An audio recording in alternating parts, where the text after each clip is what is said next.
Olá, me chamo Cauã e hoje eu vim apresentar meu trabalho de conclusão de curso, cujo tema é os impactos dos aplicativos de aprendizado nos estudos de seus usuários. Essa apresentação tem como objetivo apresentar um relato técnico feito por mim sobre o aplicativo que a minha equipe está desenvolvendo na cadeira de Projeto Integrado 2 no curso de SMD e cujo nome do aplicativo é Focaí. E eu vou explicar um pouquinho melhor sobre ele no decorrer dessa apresentação. Mas antes eu queria falar um pouco sobre a justificativa de ter escolhido esse tema. Primeiramente, algo pessoal meu, né? Em primeira medida, eu me encontrei pensando sobre a questão do foco nos estudos, que é algo que eu sentia dificuldade. Pensei se haveria alguma solução para isso, sabe? Se haveria uma forma de utilizar as tecnologias digitais para auxiliar isso. E aí, juntamente com a minha equipe de Projeto Integrado 2, a gente pensou em uma solução para isso. Daí saiu o Focaí. E o Focaí, ele é basicamente um aplicativo, uma plataforma onde os estudantes eles vão poder se encontrar em grupos de estudos e lá dentro eles vão compartilhar de conhecimento, vão trocar ideias, vão fazer com que o conhecimento de um passe para o outro de uma forma gamificada. Por quê? Porque o Focaí ele vai trazer alguns desafios para as pessoas que baixarem o aplicativo. Porque juntamente com a questão da gamificação, com a questão dos grupos de estudo, e, isso tudo, isso junto, também acrescentamos o fator dos hábitos. Porque sem os hábitos, a gente percebeu que muitos aplicativos eles permitem que o usuário ele aprenda assim alguns conteúdos, por exemplo, o Duolingo, ele tem um curso completo de inglês, de espanhol, enfim, tem um conteúdo ali muito bacana, mas não o esforço para manter as pessoas dentro e engajadas acaba sendo resumido na gamificação. Só que nem sempre a gamificação vai conseguir cumprir essa tarefa. Nem sempre a gamificação vai poder manter o usuário engajado ali, fazendo com que ele tire o máximo proveito. Porque sabemos que nós, como seres humanos, a gente acaba enjoando com o tempo das coisas. Então, pensando nisso, na questão de enjoar, um hábito, ele é algo que você faz mesmo que você enjoe dele. Mesmo que você não se sinta atraído a fazer aquilo ali. Mas você faz porque você deve fazer e você acaba estando acostumado a fazer isso. Então, o fator do hábito é algo que a gente quis trazer para a nossa plataforma também. Então, ele vai misturar tudo isso. Gamificação, grupo de estudos, onde as pessoas vão poder se ajudar. Isso dá um incentivo a mais, porque tem outras pessoas ali dentro também contribuindo. E juntamente com os hábitos, essas três coisas vão poder formar um aplicativo que vai auxiliar as pessoas com os estudos, com a vida acadêmica, ajudando eles a se concentrar ainda mais.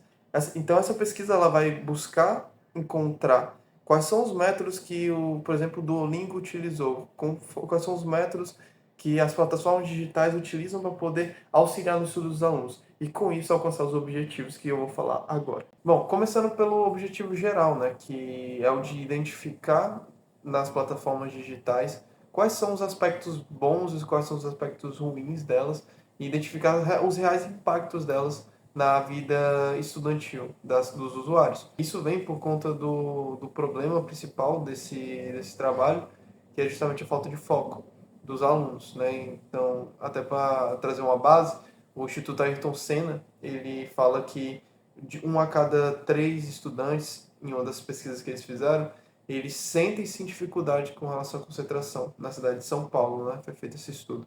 Então, o objetivo geral é esse, de identificar os impactos reais dessas plataformas digitais de estudos na vida estudantil. E para alcançar esse objetivo, tem alguns outros objetivos específicos, começando pelo de identificar quais são as ferramentas que essas plataformas digitais utilizam para auxiliar no aprendizado e no engajamento dos usuários. Então, começando por isso, o primeiro objetivo é identificar quais são as ferramentas que eles usam. O segundo objetivo é o de avaliar se realmente o usuário está satisfeito com os resultados dele com relação a essas plataformas e com relação ao próprio aplicativo que vão desenvolver, o que o usuário acredita que seria melhor para ele poder não somente se sentir engajado, mas realmente construir um hábito de perseverança nos estudos. Esse é o meu segundo objetivo. E Também tem como terceiro objetivo específico contribuir para a criação de ferramentas mais eficazes para os estudantes, sabe? Como eu falei, o objetivo é que a gente consiga ajudar os estudantes a realmente tirarem o máximo proveito dessas plataformas e que essas plataformas consigam auxiliar o máximo possível os estudantes com relação à concentração, com relação ao foco, com relação a manter a mente deles com o objetivo e o alvo bem claro e dar para eles uma base sólida para que eles consigam de fato alcançar os objetivos deles. E para isso, esse relato técnico está sendo feito com essa base de conhecimentos. Outros aplicativos poderão vir, consultar essa base e entender, então eles fizeram dessa forma aqui e chegaram aos resultados que eles chegaram e os estudantes gostaram, as pessoas gostaram e essas pessoas tiveram melhores resultados nos estudos, na vida acadêmica delas.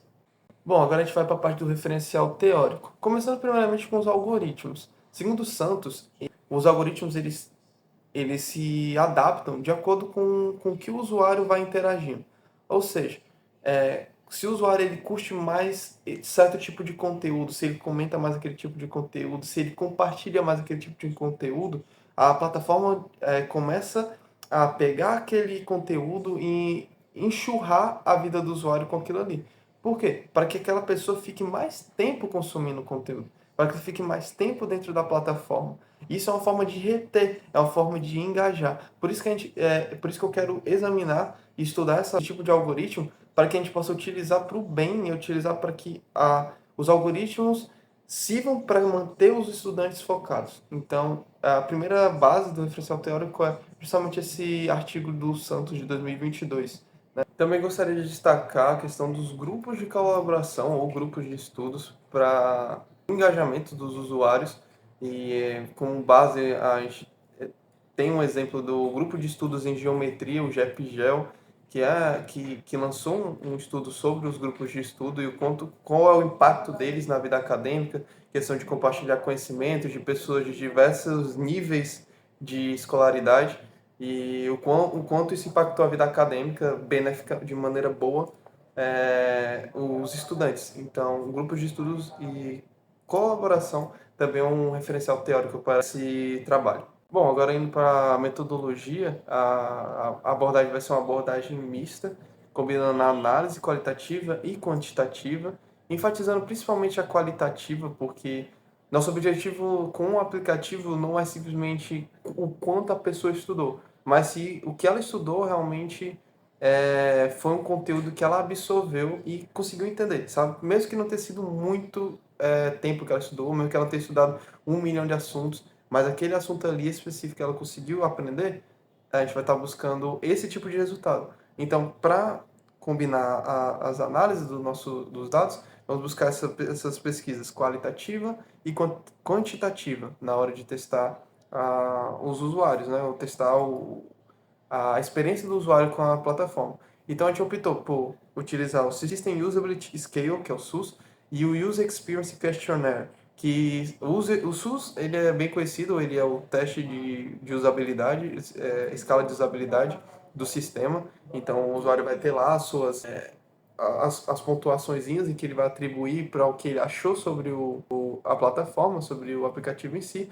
User Experience Questionnaire, ele já vai buscar uma abordagem mais qualitativa, né? Entender se realmente, se para o usuário, o que realmente impactou ele, o que de fato trouxe para ele aquilo ali algo que realmente vai colaborar com o conhecimento dele. Então, tanto o UK quanto o SUS vai ser utilizado como metodologia para avaliar a experiência do usuário. E por fim, eu tenho um cronograma aqui das atividades para o desenvolvimento do aplicativo. E esse cronograma está baseado no cronograma do Centelha, né? A gente está participando juntamente, ao mesmo tempo que nós estamos implementando tudo isso nas disciplinas de Projeto Integrado 2, e esse projeto e esse TCC está sendo feito na disciplina de Projeto TCC. Ao mesmo tempo estamos participando do edital do Centelha, para poder ter esse impulso, essa alavancagem do aplicativo do Foca Aí. E por fim tem umas referências aqui que eu utilizei nessa apresentação, nesse trabalho. E eu queria agradecer a todos que estiveram nos acompanhando até aqui. Estou aqui para eventuais dúvidas, estou à disposição. Fiquem com Deus. Muito obrigado. por assistirem à apresentação